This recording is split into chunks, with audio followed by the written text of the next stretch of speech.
ओम साईराम दोस्तों, मैं मनोज कुमार आपके अपने YouTube चैनल देव कोचिंग क्लासेस सिंघाड़ा में तहे दिल से आपका हार्दिक स्वागत करता हूं। आपका स्नेह और आपका प्यार पाने के लिए मैं फिर हाजिर हूं एक इंपॉर्टेंट टॉपिक के साथ। और जो चर्चा करने जा रहे हैं वो करने जा रहे हैं जालोर के चौहान। देखिए, जालोर के चौहान, जालोर के चौहान, जालोर के चौहान के ऊपर अपन विस्तार से चर्चा कर रहे हैं।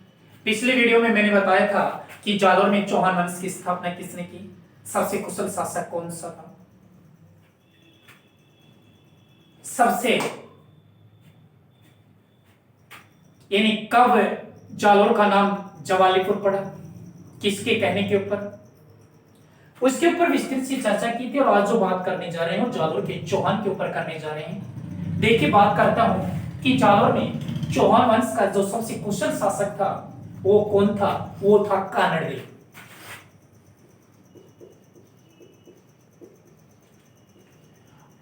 कानड़देव के समकालीन दिल्ली का जो मुगल बादशाह था वो था अलाउद्दीन खिलजी। अलाउद्दीन खिलजी का जो शासनकाल था वो था 1296 से लेकर 1316 तक। आपको पता होगा कि अलाउद्दीन खिलजी ने ही अपने चाचा व अपने ससुर जलालुद्दीन खिलजी की हत्या करके ही दिल्ली की गद्दी पर राज किया था। और जो अलाउद्दीन खिलजी की जो नीति थी वो कैसी नीति थी, वो नीति थी कैसी थी, वो थी साम्राज्यवादी नीति। साम्राज्यवादी नीति थी, मतलब अपने साम्राज्य को बढ़ाना। ये नीति कैसी थी, अलाउद्दीन खिलजी की साम्राज्यवादी नीति। और इसी साम्राज्यवादी नीति के तहत जालोर के शासक कानड़देव और इसके एक पुत्र था जिसका नाम था विरमदेव।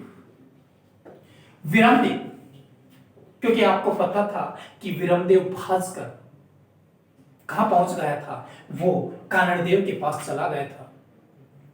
एक ने साम्राज्यवादी नीति के तहत एक सेनापति नियुक्त किया और जिसका नाम था कमालुद्दीन गोरख। कमालुद्दीन गोरख बड़ा ही कमाल का सेनापति था। किसका? एके का बड़ा कमाल का सेनापति था। लेकिन इस सेनापति ने सोचा कि कानड़देव एक कुशल शासक है, उसके ऊपर आक्रमण करने से पहले क्यों ना मैं छोटे मोटे दुर्गों को जीत लिए। और उसने किस दुर्ग के ऊपर आक्रमण किया? उसने एक सिवाना दुर्ग के ऊपर आक्रमण किया। और आपको पता होगा सिवाना दुर्ग मैंने पिछले वीडियो में बताया था कि बाड़मेर में है। ये एग्जाम की दृष्टि से अत्यधिक इंपॉर्टेंट ये क्वेश्चन है कि सिवाना दुर्ग कहां पर स्थित है, वो बाड़मेर में है।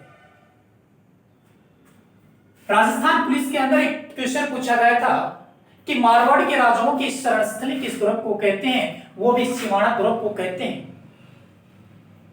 एलडीसी 2008 में पूछा गया था कि जालोर दुर्ग की कुंजी कौन सा दुर्ग है, तो कौन सा दुर्ग है, वो सिवाना दुर्ग है। देखिए, सिवाना दुर्ग बाड़मेर में है। इसका जो निर्माता था मैंने बताया था वीर नारायण पवार, परंतु इसका जो शासक था वो था शीतल देव चौहान। इसका जो शासक था वो था शीतल देव चौहान। किस दुर्ग का? सिवाना दुर्ग का। शीतल देव चौहान का जो सेनापति था वो कौन था? वो था फावला। मेरे दोस्तों, आपने वीडियो के अंदर देखा भी होगा कि दुर्ग दो ही कंडीशनों में खुलते हैं। दुर्ग के दरवाजे दो ही कंडीशनों में खुलते हैं, या तो दुर्ग के अंदर आ जाए पेयजल की कमी और या आ जाए खाद्य सामग्री की कमी। परंतु ना तो सिवाना दुर्ग के अंदर पेयजल की कमी आई और ना ही खाद्य सामग्री की कमी आई, क्योंकि कमालुद्दीन बड़ा कमाल का था। उसने कूटनीति सोची कि सिवाना दुर्ग के वैसे तो दरवाजे खुलेंगे नहीं, क्योंकि लंबा वक्त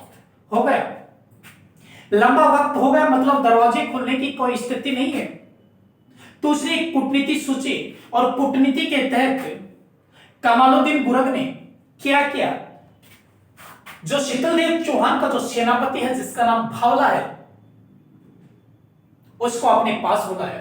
क्योंकि आपको पता होगा कि दुर्ग की निगरानी और बाहर की जो देखभाल करता है वो सेनापति ही करता है। जब भावला दुर्ग की निगरानी करने के लिए बाहर घूम रहा था, तभी उसी की नजर किसके ऊपर पड़ी, कमालुद्दीन गुरग के ऊपर पड़ी। कमालुद्दीन गुरग ने भावले को बुलाया और भावले से कहा कि आप मुझे शान शौकत से एक सेनापति नहीं लगते, आप एक राजा लगते हो। मेरे दोस्तों, इस विचार को जब भावले ने सुना तो भावले का मन पलट गया और लालच आ गया। भावले ने क्या किया कि महाराज वैसे तो चाहिए मैं राजा बनना ही, परंतु जो अपन का शीतलदेव चौहान है ना, वो बड़ा ही क्रूर इंसान है, वो मुझे यहां तक नहीं पहुंचने देगा। कमालुद्दीन गुरग ने कहा, अरे ऐसी क्या बात है, टेंशन मत लो, हम कमाल कर देंगे, अगर एक छोटा सा काम आप हमारा कर दो। तो बावले ने कहा कि महाराज बोलिए, आप जो कहोगे हम हर काम आपका करने के लिए तैयार हैं। तो कमालुद्दीन गुरग ने कहा कि सिर्फ एक छोटा सा काम है, और वो काम क्या है कि जो शिवाना दुर्ग है उसका मुझे क्या चाहिए, गुप्त मार्ग। अगर आप मुझे गुप्त मार्ग बता दोगे, अगर आप मुझे गुप्त मार्ग बता दोगे तो कल सुबह होते ही बावला तुझे मैं क्या बना जाऊंगा, इस तुरंत का एक शान और शौकत वाला राजा बना जाऊंगा। बस छोटा सा काम है कि आप क्या बता दो, एक गुप्त मार्ग बता दो। बावले ने मना कर दिया कि महाराज मुझे किसी प्रकार की कोई गुप्त मार्ग का नहीं पता है। कमालुद्दीन गुरग ने कहा, फिर आप क्या कर सकते हो, आपको किसी गुप्त मार्ग का पता नहीं है तो आप क्या कर सकते हो। तो कमालुद्दीन गुरग का दिमाग दौड़ाया और कहा कि ये बताइए कि मुझे दुर्ग के अंदर कितने दिन का खाद्य पदार्थ है। बावली ने कहा कि जो खाद्य पदार्थ है वो एक लंबे समय के लिए है, और दुर्ग के अंदर पेयजल कितने हैं, कितने कुंड है पेयजल के। तो बावली ने कहा कि वो भी काफी विस्तृत रूप में है, काफी ज्यादा है। तो कमालुद्दीन गुरग ने बड़े सोच विचार के कहा कि बावला एक छोटा सा काम करना, क्योंकि दुर्ग के अंदर एक कुंड है और उस कुंड का नाम था मामदेव कुंड। मामदेव कुंड, मामदेव कुंड। कमालुद्दीन गुरग ने भावले से कहा कि भावला सिर्फ आपको एक छोटा सा काम करना है, क्योंकि हिंदू लोग कभी गाय का मांस खाते नहीं है। आप एक काम करना कि जो अंदर मामदेव कुंड है उसमें गाय का मांस मिला देना। गाय का मांस हिंदू व्यक्ति पानी को पिएगा नहीं, और हिंदू व्यक्ति जब पानी को पिएगा नहीं तो दुर्ग के अंदर क्या आ जाएगी, पेयजल की कमी आ जाएगी। और आपको पता है कि शीतलदेव चौहान को मजबूरी में क्या खोलने पड़ेंगे, दरवाजे खोलने पड़ेंगे। मेरे दोस्तों, बावला अंदर जाता है और कमालुद्दीन गुरग की कई हुई कूटनीति के ऊपर कार्य करता है, और मामदेव कुंड में क्या मिला देता है, गो मांस मिला देता है, गो मांस मिला देता है, जिसके कारण दुर्ग के अंदर पेयजल की क्या जाती है, कमी आ जाती है, क्योंकि हिंदू व्यक्ति क्या नहीं पीता, गाय के मांस मिला हुआ पानी नहीं पीता है। दुर्ग के अंदर पेयजल की कमी आ गई। एक क्वेश्चन भी पूछा गया था कि मामदेव कुंड के अंदर किसका मांस मिलाया गया, तो गाय का मांस मिलाया गया। शीतलदेव चौहान के सबसे सेनापति का क्या नाम था, वो भावला था। अलाउद्दीन खिलजी का जो सेनापति था उसका क्या नाम था, कमालुद्दीन गुरग था। बात कब की है ये बात है 1308 की। दोस्तों, भावले ने गाय का गोमांस मिला दिया, शीतलदेव चौहान को क्या खोलने पड़ गए, दरवाजे खोलने पड़ गए, खोलने पड़ गए। मजबूरी में दरवाजे खोलने पड़ गए, क्योंकि जनता प्यासी मरती, इससे अच्छा लड़ते हुए क्या जाए, मारा जाए। शीतलदेव चौहान लड़ता हुआ मारा गया और शीतलदेव चौहान की पत्नी थी जिसका नाम था मेणाबे, वो भी क्या हो गई, उसने भी क्या कर लिया, जोहर कर लिया। और ये जालोर का क्या हो गया, साका कंप्लीट हो गया। साके का मतलब है कि राजा के द्वारा क्या किया जाए, केसरे किया जाए, और रानी के द्वारा क्या करे, क्या जाए, जोहर किया जाए। और दोनों जब हो जाते हैं तो कंप्लीट क्या हो जाता है, साका हो जाता है। उसी के बाद अलाउद्दीन खिलजी का जो सेनापति था कमालुद्दीन गुरग, उसने क्या किया, उसी वक्त किसकी हत्या कर दी, भावले की क्या कर दी, हत्या कर दी। वो क्यों कर दी, क्योंकि कमालुद्दीन गुरग ने कहा कि आप अपने राजा के नहीं हो सकते तो हमारे कहां से होंगे। और उसी वक्त किसकी हत्या कर दी, बावले की हत्या कर दी।